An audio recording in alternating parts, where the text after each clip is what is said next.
Genau, und möchten es auch gerne sehen. Da kommen wir dann zum nächsten Punkt. Und zwar, die meisten Menschen sagen ja, ich kann mich nicht dran erinnern, was nachts passiert ist auf der Reise. Ist das gut so? Findest du das gut so? Oder sollte man vielleicht sich bemühen, etwas zu verändern, damit man es am Ende vielleicht sieht? Es kommt darauf an, welche Reise man vollzieht. Da gibt es ja dann noch einen Podcast, den wir machen über das Ashtar-Schiff. Aber jetzt so grundsätzlich bei Behandlungen und bei Schulungen gibt es ein spirituelles Vergessen. Und das ist gut so. Erklär doch mal, warum das so gut ist. Da sind wir eigentlich wieder bei dem, was ich jetzt vorher gerade gesagt habe. Der Mensch möchte alles verstehen.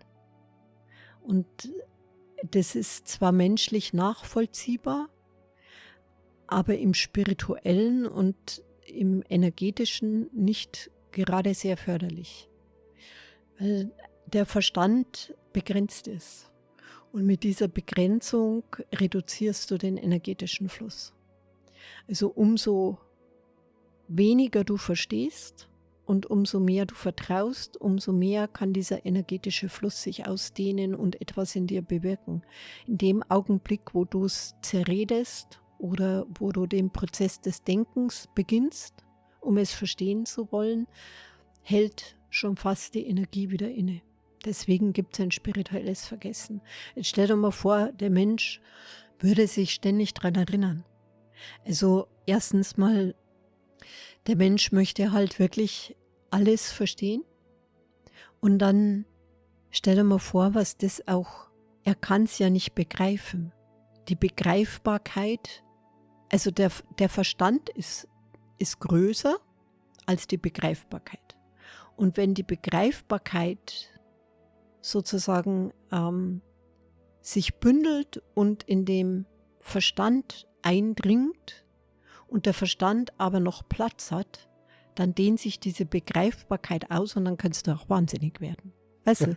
Also dann, das ist dann so eine emotionale Last eigentlich, weil du es nicht auf die Reihe bringst. Und wenn, also das, was ich auch gelernt habe in 27 Jahren, gell? Da ist ja auch ein großer Lernprozess dabei, dass wenn du eine Frage beantwortest, 10 nachwachsen. Mhm. Es gibt keine befriedigende Antwort, gerade dann nicht, wenn man etwas nicht begreifen kann. Ja, der Verstand ist nie zufrieden, ne? Kann man auch sagen. Weil er groß ist im Sinne von, also wie soll ich das beschreiben? Die mentale Ebene ist ein sehr großes Feld. Aber Verstand ist ja nicht gleich mentale Ebene. Nein, aber der ist dort eingebettet. Genau. Und das mentale Feld ist ein sehr großes Feld. Also kann man sich vorstellen, auch das emotionale Feld ist ja ein sehr großes Feld und das größte ist das spirituelle Feld. Das kleinste ist die körperliche Ebene. Und bei der mentalen Ebene ist der Verstand eingebettet und hat natürlich Platz, sich auszudehnen. Das macht ja aber was mit dir, wenn der Verstand sich ausdehnt, wenn es nicht im positiven Sinne ist. Das heißt dann im Umkehrschluss, je weniger der Mensch im Verstand ist und immer alles analysieren möchte, desto wahrscheinlicher ist es, dass er sich an solche Reisen erinnert, dass ihm das zugetragen wird. Oder es wird wahrscheinlich noch andere Aspekte mit einbeziehen als nur diesen einen, aber... Schau mal, wenn man jetzt zurückgeht auf das, was du siehst, könnte man auch zurückgehen auf die Vision. Also nicht auf die Intuition, sondern auf die Vision. Und die Vision ist ja immer angereichert und mit dieser spirituellen Weisheit und mit der spirituellen Wirklichkeit. Also wenn du eine Vision in dir trägst, ist sie wirklichkeitsgerichtet und wahr. Kannst du das begreifen? Also da hört es ja schon auf mit dem Begreifen. Ein Stück weit halt. Ein Stück weit, genau, Benni. Ein Stück weit.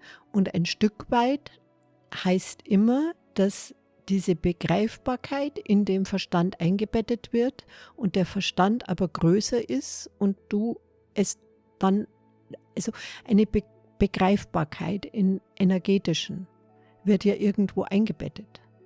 Und das ist der Verstand. Und der Verstand ist eine Ebene, die viel Platz oder eine Energie, die viel Platz in der mentalen Ebene einnimmt. Und das macht ja was mit den Menschen. Und wenn du jetzt in deiner Begreifbarkeit wie ein kleines Kind bist, dass du sagst, dass du es einfach annimmst, so wie es ist, ohne dass du es dir erklärst, dann passiert etwas Wunderbares. Weil dann wird diese Energie zur Mystik. Und die Mystik ist etwas ganz Wesentliches für die mentale Ebene. Als der Verstand, der es in dieser Begreifbarkeit nicht erfassen kann. Du würdest 1000 Fragen haben. Mit Sicherheit, ja. Das hat ein Kind jetzt nicht so. Also du kannst halt, wenn du jetzt Eigentlich ja schon. Ich meine, Kinder sind schon sehr neugierig, vielleicht auf eine andere Art und auf Weise. eine andere Art, ja. Die können sich aber auch hineinbegeben in etwas und Genau. dort bleiben. Hineinfallen lassen. Also wenn du jetzt siehst, wie Kinder oftmals einfach spielen und dort so versunken sind in ihrem Spiel, dass sie sich von nichts mehr ablenken Ja. lassen, so wäre es, wenn du versunken bist in einer Vision, die dann zur Mystik wird und zur Wahrheit und in der Begreifbarkeit eingebettet wird, dass sie energetisch etwas Gutes in der mentalen Ebene bewirkt.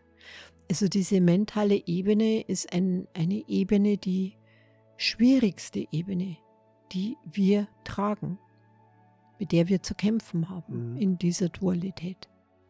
Dann gibt es ja noch einen weiteren Punkt, warum sich viele nicht daran erinnern, das hast du ja auch schon gesagt, was ja auch absolut Sinn macht, dass es eine so andere Erfahrung ist, wie wir sie als Menschen kennen und wahrscheinlich auch total schön und tief, dass da eine so große Sehnsucht entstehen würde am Ende als Mensch, dass man ungern noch auf dem Planeten ist, oder?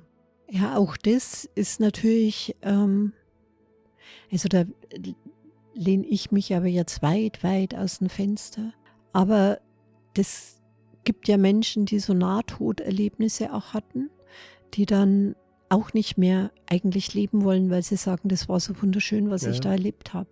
Und natürlich, umso mehr du in der Wirklichkeit bist und diese unglaubliche Glückseligkeit und diesen Frieden und diese Liebe spürst, umso öfters möchtest du dort wieder hin. Aber das ist nicht deine Aufgabe. Du bist ja Mensch. Deine Aufgabe ist es, hier auf dem Planeten zu sein.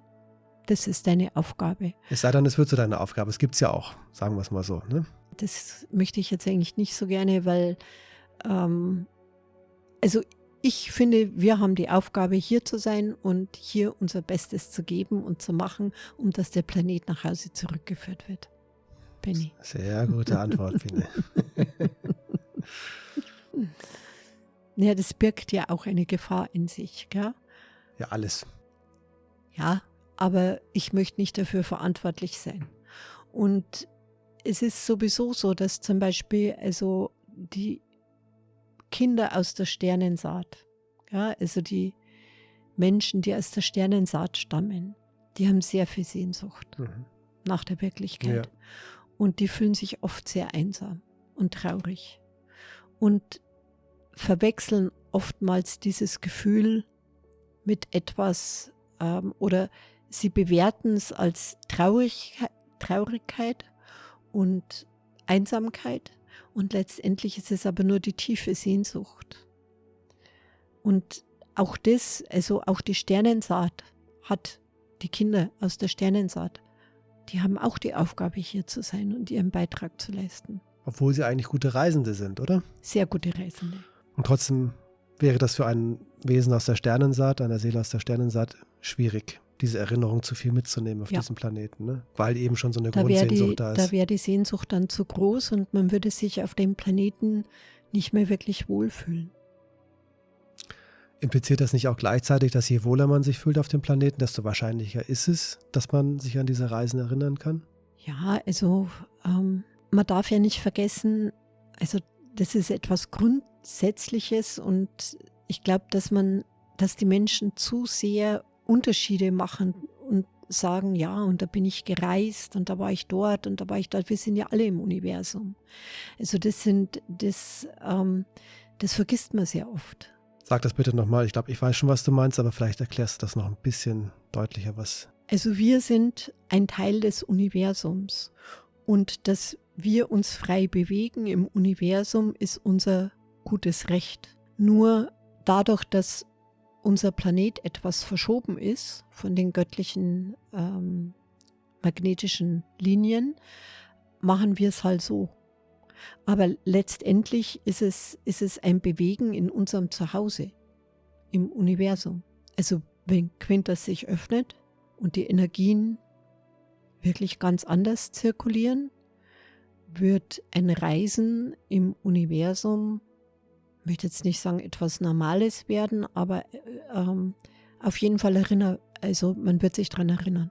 Also durch die Verschiebung unseres Planetens, ob das eine Verschiebung ist, mal hingestellt, Ja. ne? Aber sozusagen wie kommt es uns so vor, als wenn wir hier eigentlich eingeschlossen wären in Genau. diesem Bereich, ne? Genau. Was ja nicht. Und gehen dann raus in Genau. das große Universum, durch irgendwelche Tore hindurch. Und wir sind im Universum. Wir sind ein Teil dessen. Ja, jetzt wollen wir nicht zu weit gehen in die Multidimensionalität, da wird es nämlich noch komplizierter. Das lassen wir jetzt mal lieber raus, oder? Ja, das lassen wir bitte raus. Ich finde, das ist so schon sehr kompliziert alles. Das ist ein sehr komplexes Thema und wir haben uns ja auch vorher unterhalten und vielleicht, ich spreche das jetzt einfach mal an, ja, bevor wir überhaupt jetzt heute mit dem Podcast angefangen haben, besprechen wir uns ja auch ein bisschen, was für Podcasts wären gut und was würden wir gerne machen und so.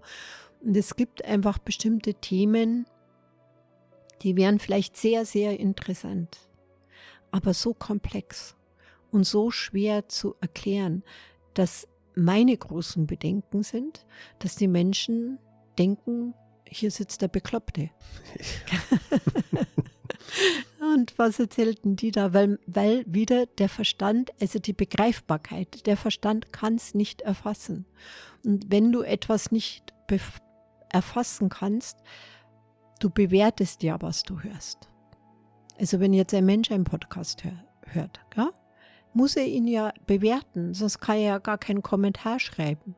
Also, was ja wichtig ist, ja, ne? was ja wichtig ist. Aber er muss, in dem Augenblick bewertet er das ja schon. Also etwas ganz Neutrales gibt es ja gar nicht. Ja, also es wird bewertet. Und wenn ein Mensch es nicht begreift, zum großen Teil, also hier sind bestimmt auch viele Sachen dabei, die ein Mensch nicht begreift, aber die Menschen vertrauen mir und sie wissen, die kennen mich seit 27 Jahren, die wissen einfach, ich sage nur, was ich auch wirklich, wo ich sagen kann, das stimmt. Aber wenn es dann in die Unbegreifbarkeit geht, zum großen Teil, dann wird es schwierig. Ja, wir haben ja zuvor noch gerade über Lemurien gesprochen. Ja, genau, ne? da ist es eben so. Wie schwer du dir da tust, weil es völlig anders ist als das, was man sonst wo über Lemurien mal gehört hat. Ja, die ganze Evolutionstheorie In Frage stellt. in Frage stellt. Oder, ja. Ja, nicht ganz in Frage stellt, aber halt der Ablauf ein ganz anderer ist und auch das Bilden des Körpers und wie die Dualität entstanden ist. Dazu braucht es ja auch viele Erklärungen und da kann ich jetzt, wenn ich das darf, ja auch gleich mal dazu sagen, weil ich glaube, dass es jetzt schon viele Leute gibt, es war ja schon in den Kommentaren Lemurien und so, gell? Aber um Lemurien zu erklären, müsste ich auch ein bisschen erklären, wie überhaupt ein Wesen im Universum entsteht, also wie die Anfangsgeschichte, wie die Dualität entstanden ist, was da passiert ist.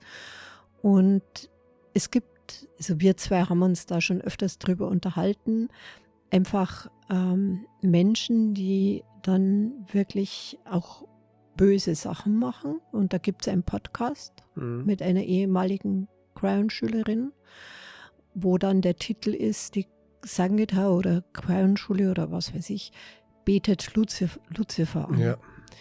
Und das ist einfach wirklich eine Lüge. Das ist, und das tut mir auch richtig weh, weil wir tun alles, nur das nicht. Ja. Und also das war schon lange vor dem Podcast, gell? Haben wir schon drüber gesprochen und ich meine, es wird so viel Mist erzählt im Internet über mich und über die Crown-Schule und über meine Arbeit.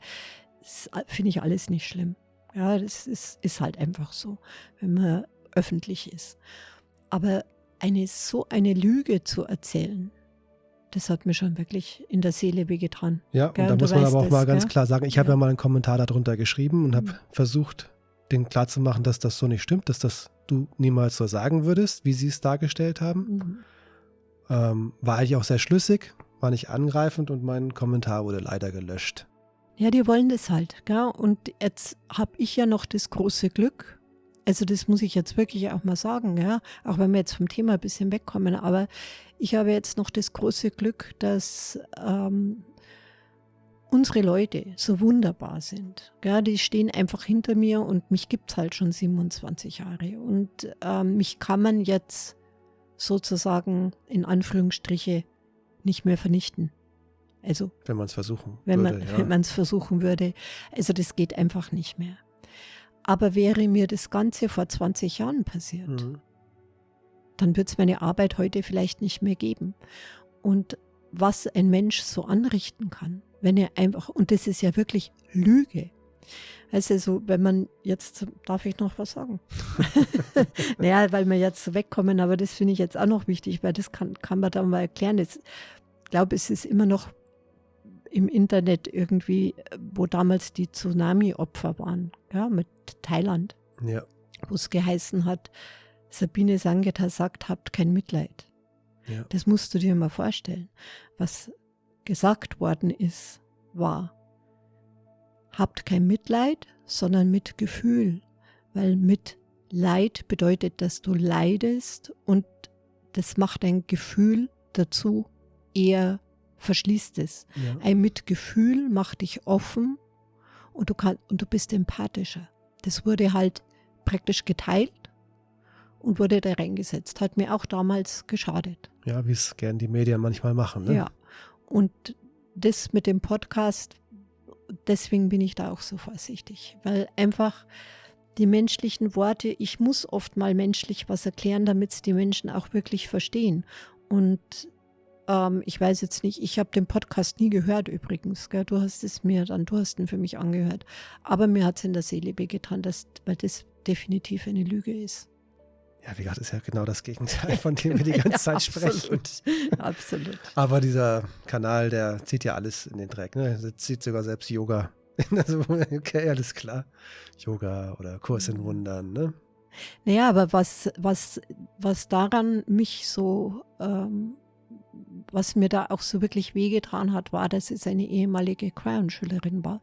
Ich meine, die müsste ja wissen, dass es nicht stimmt.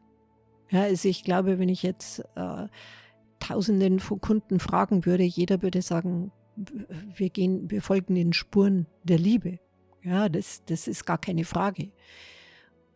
Also ist es auch von ihr eine Lüge. Und das kann ich nicht verstehen. Ja. Das ist sehr schade. Aber jetzt beenden wir das. Aber dass die Leute mal wissen, warum ich mich auch oftmals so zurückhalte. Ja, muss man verstehen. Ja, das ist vielleicht auch ganz gut so. Ja. Ja, gut. Biene, danke für heute. Ja, sehr gerne, Benni.